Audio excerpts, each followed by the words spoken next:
കുറഞ്ഞ ചെലവിൽ അത്യാധുനിക ആരോഗ്യ പരിരക്ഷ. MCS hospital. We take care of your health. മണ്ണത്തൂരിൽ നിന്ന് ദുബായിലേക്കുള്ള പച്ച പൈനാപ്പിൾ കയറ്റുമതിക്ക് തുടക്കമായി. 125 ദിവസം പ്രായമായ 20 ടൺ പച്ച പൈനാപ്പിളുകളാണ് കപ്പൽ മാർഗം കയറ്റി അയച്ചത്.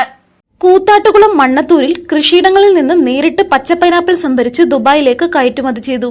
ആദ്യ ലോഡ് ഇന്നലെ മണ്ണത്തൂരിൽ നിന്ന് കേന്ദ്ര കൊമേഴ്സ് ആൻഡ് ഇൻഡസ്ട്രി വകുപ്പിന്റെ കീഴിൽ agricultural and processing food product export development അതോറിറ്റിയുടെ നേതൃത്വത്തിലാണ് പുറപ്പെട്ടത്. മണ്ണത്തൂർ ഓലിപ്പാടുള്ള 800 ഏക്കർ പൈനാപ്പിൾ കൃഷിയിടത്തിൽ നിന്ന് നേരിട്ടാണ് പാക്കിംഗ് നടത്തിയത്. ദീർഘദൂര യാത്ര ഉള്ളതുകൊണ്ട് 125 ദിവസം എത്തിയ പച്ച പൈനാപ്പിൾ ആണ് കയറ്റുമതി ചെയ്തത്. 20 ടണ്ണാണ് ആദ്യഘട്ടമായി കയറ്റുമതി ചെയ്തത്. ഇന്ത്യയിൽ നിന്ന് ആദ്യമായാണ് കപ്പലിൽ പൈനാപ്പിൾ കയറ്റുമതി ചെയ്തത്.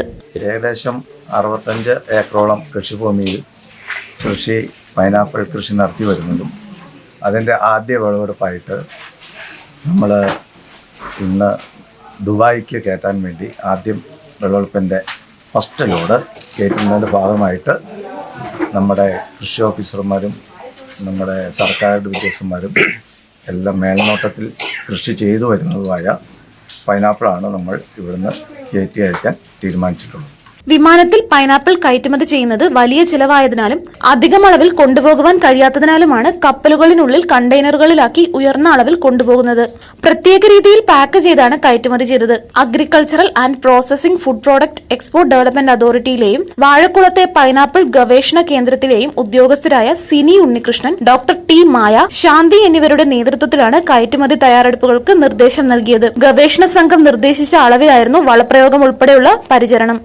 പൈനാപ്പിൾ ഗവേഷണ കേന്ദ്രത്തിൽ ക്ലാസ് ഉണ്ടായിരുന്നു. ആ ക്ലാസ്സിൽ പങ്കെടുത്ത് കഴിഞ്ഞപ്പോൾ അവിടുത്തെ ഹെഡ് മേഡായിട്ട് സംസാരിച്ചപ്പോൾ ആ മേഡത്തിൻ്റെ ഇൻസ്ട്രക്ഷനിലൂടെയുള്ള പരിപാലനത്തിലൂടെയാണ് ഞങ്ങൾക്ക് ഇത്രയും ക്വാണ്ടിറ്റിയിൽ പൈനാപ്പിൾ ഞങ്ങൾക്ക് കയറ്റി അയക്കാൻ സാധിക്കുന്നത്. അതിനോടൊപ്പം അതിൻ്റെ നമ്മുടെ പൈനാപ്പിളിൻ്റെ ഷെൽ ലൈഫ് കൂടുതൽ കിട്ടാനുള്ള ട്രീറ്റ്മെൻറ്റുകളാണ് കൂടുതൽ ചെയ്തിരിക്കുന്നത്. അപ്പോൾ ഷിപ്പിൽ നമുക്ക് കണ്ടെയ്നറിൽ നമുക്ക് മാക്സിമം കയറ്റി വിടാനുള്ള സാഹചര്യം ഉണ്ടാക്കി തന്നത് നമ്മുടെ ട്രീറ്റ്മെൻറ്റും ഇതോടൊപ്പം മേഡത്തിൻ്റെതായ ഒരു മേൽനോട്ടം ഉണ്ടാകുന്നുണ്ട് ചെയ്യാനായിട്ട്. കേരളത്തിലെ കൃഷിയിടങ്ങളിൽ നിന്ന് ആദ്യമായാണ് നേരിട്ട് കയറ്റുമതി ചെയ്യുന്നത്. നേന്ത്രക്കായ കയറ്റുമതി ചെയ്തത് വിജയപ്രദമായിരുന്നു. ഇതിനെ തുടർന്നാണ് പൈനാപ്പിളും ഈ രീതിയിൽ കയറ്റുമതി ചെയ്യുന്നത്. News desk, Muvattupuzha news.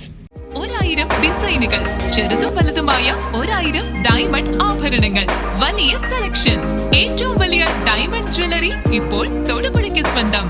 ജേക്കോ diamonds Thodupuzha.